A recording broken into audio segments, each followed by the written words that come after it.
llegó nuestro primer invitado esta noche con quien vamos a conversar justamente de este tema, porque él también ha estado bastante involucrado justamente en la persecución de Pedro Castillo, haciendo su trabajo parlamentario de fiscalización.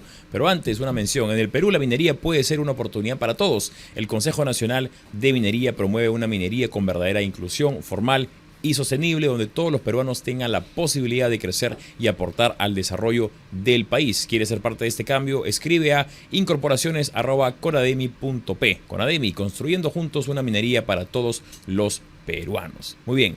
Está con nosotros el congresista de la República, Alejandro Muñante. Alejo, ¿cómo estás? Buenas noches. ¿Cómo estás, Pancho? Un gusto verte después de un tiempo. Sí, igualmente, igualmente. Bueno, tu impresión es sobre este día, ¿no? Porque ha sido histórico, creo, finalmente, toda la semana, ¿no? Ayer y el día de hoy ver a Pedro Castillo escuchando su propia sentencia de 11 años. Sí, ha sido una semana realmente bastante productiva para la justicia de nuestro país, ¿no? Empezando desde hace ya algunos días, cuando la justicia decide continuar con la investigación a Gustavo Gorriti, ¿no es cierto? Después recibimos la noticia de señor Vizcarra. Pero antes, ¿no? La inhabilitación aprobada en la Comisión Permanente en el Congreso, luego la sentencia de Vizcarra y hoy día la sentencia contra Castillo, ¿no? Y parece que se puede cerrar el círculo la próxima semana, ya que se ha programado ya la discusión en el Pleno de la inhabilitación política a Pedro Castillo. Ojalá, la veo un poco más difícil esa, soy sincero, pero se ha programado para la siguiente semana, así que si llegara a aprobar, yo creo que estaríamos dando un ejemplo enorme de que en nuestro país, a pesar de nuestros problemas y limitaciones, finalmente la impunidad se deja a un costado, ¿no? Sí. Ahora, justamente cuando comenzaba el programa, invité a la audiencia a hacer esta reflexión de dónde estaban ustedes cuando Pedro Castillo hizo el golpe de Estado, ¿no? Porque ese 7 de diciembre de 2022 nos marcó, todo el mundo se acuerda dónde estaba, porque fue un momento donde temimos lo peor. Finalmente no sucedió, pero igual el temor hubo. ¿Dónde estabas tú ese 7 de diciembre? Mira, ese 7 de diciembre tuve por la mañana, un poco más temprano, una reunión en el Hospital Rebagliati con el director del hospital, atendiendo un poco a las necesidades del sector. Terminamos la reunión y me estaba dirigiendo al Congreso en el taxi, ¿no? Junto con mi seguridad y el taxista que nos estaba llevando. Y es en ese momento en que escucho el mensaje, porque el taxista, como buen taxista, escuchaba su radio, ¿no es cierto? Y entonces ahí interrumpe el mensaje a través de RPP, se dio el mensaje a la Nación. Yo no vi en ningún momento que el señor estaba temblando, porque solamente escuchábamos el mensaje. Y en ese momento pues se dio el golpe de Estado, ¿no? Sinceramente, yo no sentí mayor preocupación. Yo tenía la confianza de que todo iba a pasar. Si bien es cierto, era una incertidumbre los primeros minutos, las primeras horas después del mensaje. Sin embargo, conforme pasó el tiempo, ya las cosas se fueron acentuando, ¿no? Yo llegué al Parlamento, nadie me restringió el ingreso. En ese momento yo era tercer vicepresidente del Congreso. Pero pensaste que tal vez al llegar al Congreso alguien te iba a detener. Podía darse del caso, ¿no? Pero la consigna era llegar al Congreso y desde adentro, como se dice, atrincherarnos para la defensa de la democracia. Esta era la consigna, ¿no? ¿Hablaron con el resto de la mesa directiva para buscar eso de ahí? Estábamos en algunos mensajes, pero no tan profundos. No podíamos coordinar. En ese tema me imagino que también habrán estado en otras coordinaciones, en otros asuntos. La cosa es que yo llego al Congreso, y finalmente paso, ¿no? Por la puerta, no delantera porque sabía que estaba cerrada, sino por la puerta de un costado del Palacio Legislativo, y consigo llegar hasta Pasos Perdidos, y es ahí donde los periodistas me abordan, ¿no? Entonces yo lo que digo fue, esperemos que Dios pueda, ¿no?, ayudarnos en este momento tenso, y que la democracia tiene que prevalecer siempre, ¿no? Entonces yo ingreso, voy directamente a la oficina del presidente Williams en ese momento, y comenzamos a explorar los escenarios, ¿no?, que se estaban dando en ese momento. En esa situación comenzaron a llegar uno a uno primero las renuncias de los ministros, ¿no? De algunos ministros, y luego los comunicados de las entidades del gobierno. Cuando sentimos que ya la suerte estaba echada para Castillo, cuando se dio el comunicado del Tribunal Constitucional, Ujú. que ya en lo jurídico al menos era contundente, Sí, y algunos minutos después llegó el comunicado de las Fuerzas Armadas, ¿no? claro. Eso ahí le dio la confianza a los peruanos en realidad, ¿no? Sin embargo, nosotros convocamos a una sesión del Pleno extraordinario mucho antes de conocer esos comunicados. Ujú. O sea, sabíamos que estábamos afrontando un momento bastante difícil para la democracia Sí. y sabíamos que el tiempo era oro. Así que se invitó, se convocó de urgencia a los parlamentarios, por eso que los congresistas llegaron en ese momento.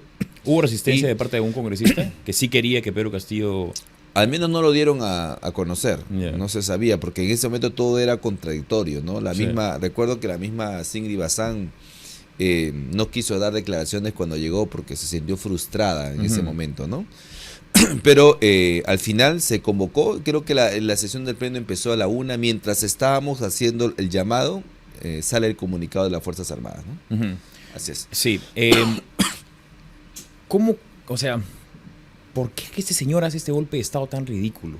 ¿Cuál es la teoría que has podido tratar de dibujar, al menos tú, ¿no? Porque no tenía el apoyo de las instituciones como realmente pensaba.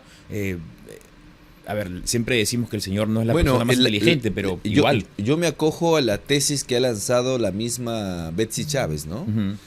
Cuando César Hilderman le pregunta, ¿y usted por qué estuvo detrás de todo esto? Y ella responde y le dice, ¿cree usted que yo soy tan idiota para hacer un golpe de Estado de esta naturaleza? Entonces, yo creo que ha sido eso ¿Ha sido finalmente. eso? Sí, ha sido eso porque la verdad es que no hay otra explicación, ¿no? Claro. Porque, claro, en ese momento uno ideaba y decía, ¿será que le han mentido? ¿Será que el ministro fue traicionado? Porque seguramente habrá tenido algunas, no sé, algunos acuerdos previos, ¿no? Porque, claro, al final, cuando uno analiza lo sucedido, la envergadura de la decisión que se tomó no era cualquier cosa, ¿no? Sí. Entonces, pensábamos más en una traición, pensábamos en que se dio a conocer una información que finalmente no se ejecutó, Ujú. pero yo creo que lo de Betsy Chávez es más real, ¿no? Sí.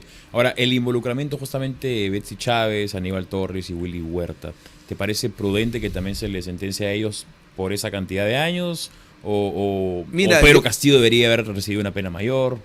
Yo creo, a ver, algunos dicen que debió ser mucho mayor. Yo creo que, a ver, no quiero renegar de la sentencia porque finalmente es una sentencia condenatoria. Ujú.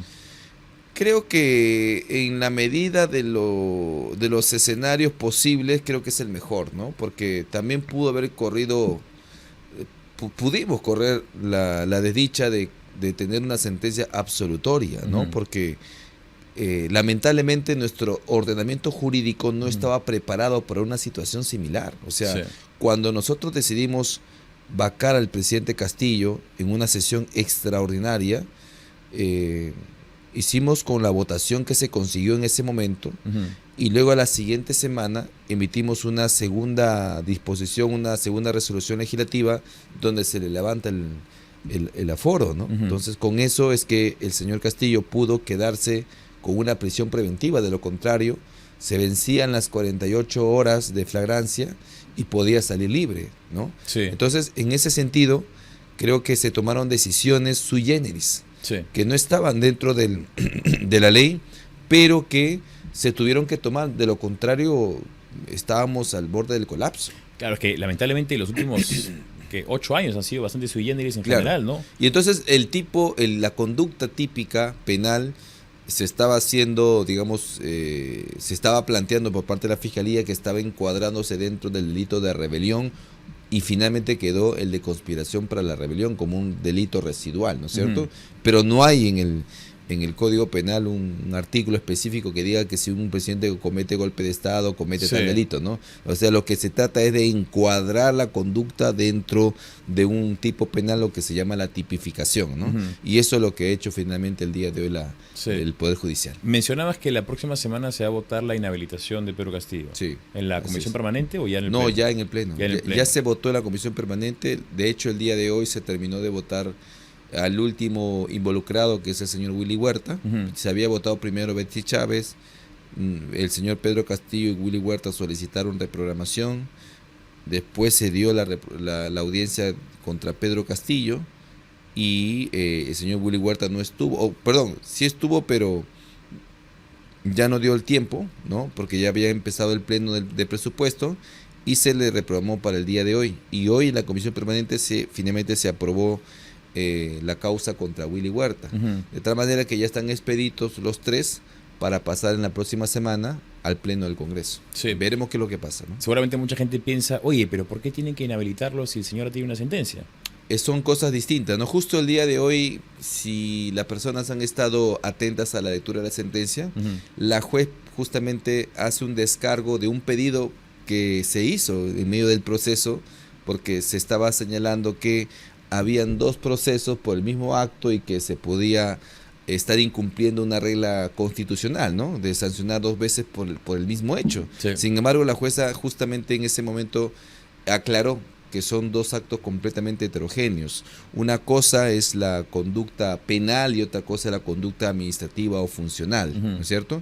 Entonces, eso demuestra que el Congreso puede continuar con su proceso político, su juicio político por infracción a la Constitución, mientras que la parte penal, en este caso el Poder Judicial, puede imponer una sentencia. No es excluyente. Y en el caso de que Pedro Castillo no sea inhabilitado, ¿el señor puede continuar siendo candidato al Senado? No, ya no, porque el Poder Judicial lo ha inhabilitado por 2 años. Ya.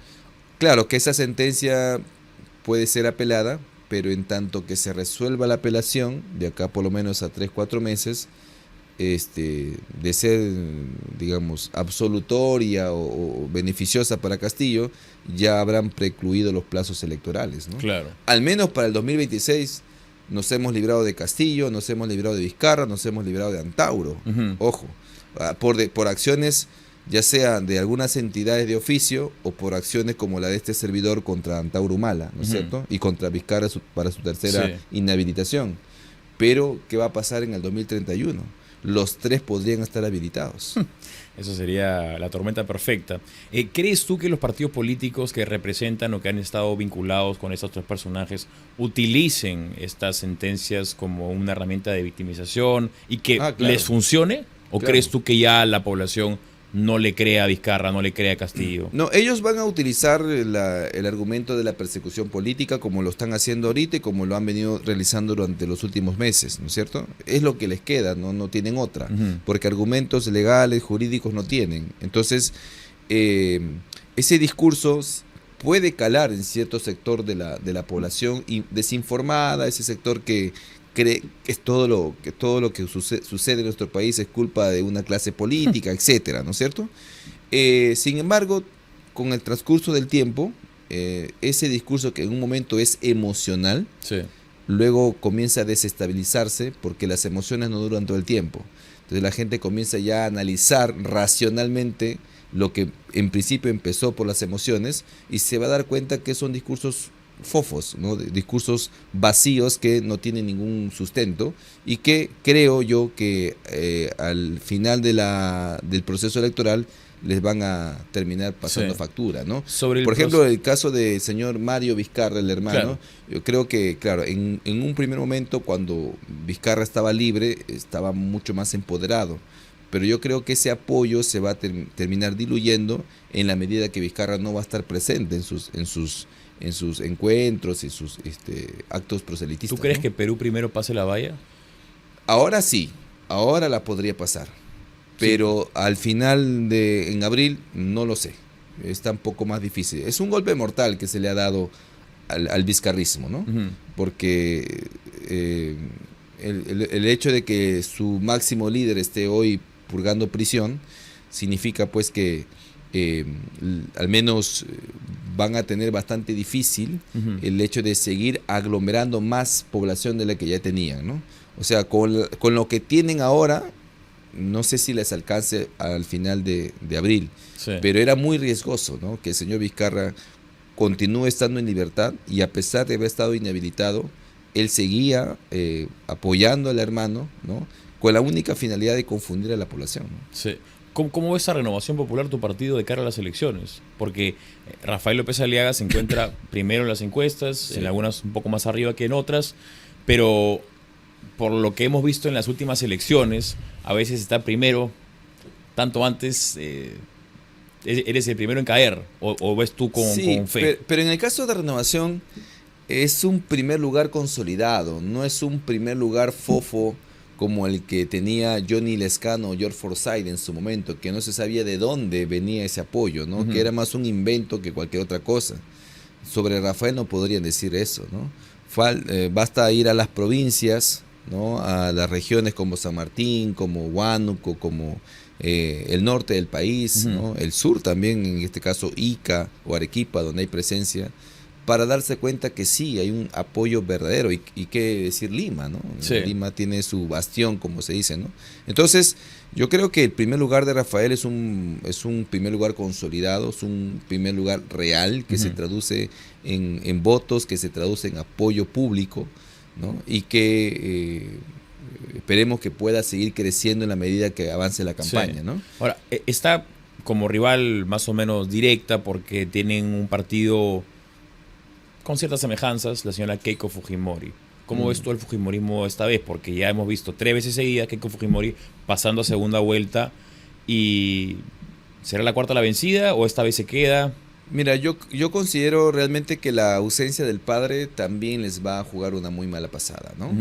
Antes la figura de Fujimori en libertad era una especie de esperanza al que se aferraban muchos albertistas, ¿no?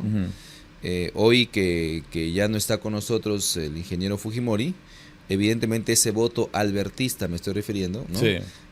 Va a migrar y podría migrar a Renovación Popular, ¿no? Y no sé si ayer o anteayer salió una nota del Diario Expreso, ¿no? Donde Kenji Fujimori afirmaba apoyar a Rafael López Aliaga, ¿no? Sí. Entonces, yo creo que eso podría pasar. Entonces, definitivamente eso podría restarle votos a la señora Keiko Fujimori. Siempre el fujimorismo va a ser una opción política. Tienen bastiones en el norte del país, en Piura, en Tumbes, lo suficiente como para que pasen la valla, para que estén presentes en el próximo congreso. No menor, ¿no? Así es, pero de que esta vez le vaya mejor que en otras oportunidades, yo sí lo dudo bastante, ¿no? En el caso, por ejemplo, de otros, lo que se conoce como la figura del outsider, ¿no? Siempre tenemos ese comodín que aparece de la nada y logra sorprender. Se hablaba, por ejemplo, que ese outsider, ese comodín podría ser el señor Carlos Spa. Bueno, se dijo primero de Carlos Álvarez, ¿no? Después de el mismo López Chau, ¿no es cierto? Y ahora Carlos Spa, pero otra vez, ¿no? Es un outsider que no termina de despegar, porque ahora Carlos Spa, que en un momento irrumpió, pero que ya no es igual, ¿no? Ya no veo el mismo ímpetu de algunas personas apoyándolo por las posiciones tibias que ha tenido con respecto a la mafia caviar, ¿no? Al señor Gorriti, ¿no? Y además porque su mismo partido está completamente debilitado, ha registrado listas incompletas en varias regiones del país. Eso evidentemente le va a pasar una factura enorme, ¿no? Porque no solamente es pasar la valla presidencial, sino también llegar al Congreso. Si no llegas al Congreso con fuerza, no vas a tener ningún tipo de apoyo. Porque ahora, a diferencia de las elecciones anteriores, se va a aplicar una doble valla. Es decir, no solamente tienes que pasar el 5% de cada cámara, sino también obtener el 5% de miembros para que tengas una representación en esa cámara. Que son 7 en diputados y 3 en senadores. Y 3 en senadores. Si no alcanzas eso, no vas a tener ningún tipo de representante. Eso es interesante, ¿no? Porque el otro día salió una simulación en Perú 21 de cómo hubiera quedado el Parlamento actual con las nuevas reglas, y varios partidos no hubieran entrado, porque Juntos por el Perú, Partido Morado, Somos Perú, Podemos, que metieron menos de 7, no hubieran entrado, y le hubieran dado esas curules a los otros partidos, ¿no? De hecho, hay una agencia, no recuerdo bien el nombre, que ha hecho una simulación para el actual proceso electoral. Y bueno, con la doble valla vaticina de que solamente 4 partidos políticos tengan representación en el Congreso, ¿no? 4 partidos políticos. Sí, estaría Renovación Popular encabezándolo, después Fuerza Popular, el partido del señor Vizcarra, y luego estaría el partido del señor Álvarez, ¿no? El señor Álvarez. Y ahí cierras la repartición de curules. Ahora, yo creo que al final de la jornada vamos a tener un Congreso de no más de 8 partidos. Ujú. O sea, no vamos a tener más que eso, ¿no? La última vez entraron 10, si mal no recuerdo, y se acomodaron 9 bancadas porque el Sí, Partido Morado, al tener solo 3, se no juntó pudo. a Somos Perú. Exactamente. Entraron 10 y 9 bancadas, que ya era bastante en realidad, ¿no? Era tal Claro. vez demasiado porque tienes un Congreso muy atomizado. Sí, sí, sí. Esta vez, aun cuando sean mucho más los candidatos, van a ser menos las bancadas por la doble valla, ¿no? Ujú. Y porque al haber tanta oferta, la población, evidentemente, va a o preferir no votar o viciar su voto, o en todo Sí. caso, lo que se vaticina es que Haya poco voto haya, preferencial. haya poco voto preferencial. Sí, Sí. que La ya de por sí gente, hay menos, hay poco. Mucha gente simplemente vota sí. por el símbolo y se olvida de voto Y va a haber preferencial. y va a haber una propaganda y una violencia política tan abrumadora que la gente misma va a crear una especie de bloqueo durante toda esta etapa electoral ¿Por porque qué va lo a ser crees? mucha información. Por la cantidad de información. Exactamente, va a haber va a haber un estrés Claro. no ciudadano por Sí, la pues. cantidad de publicidad, la cantidad de gente que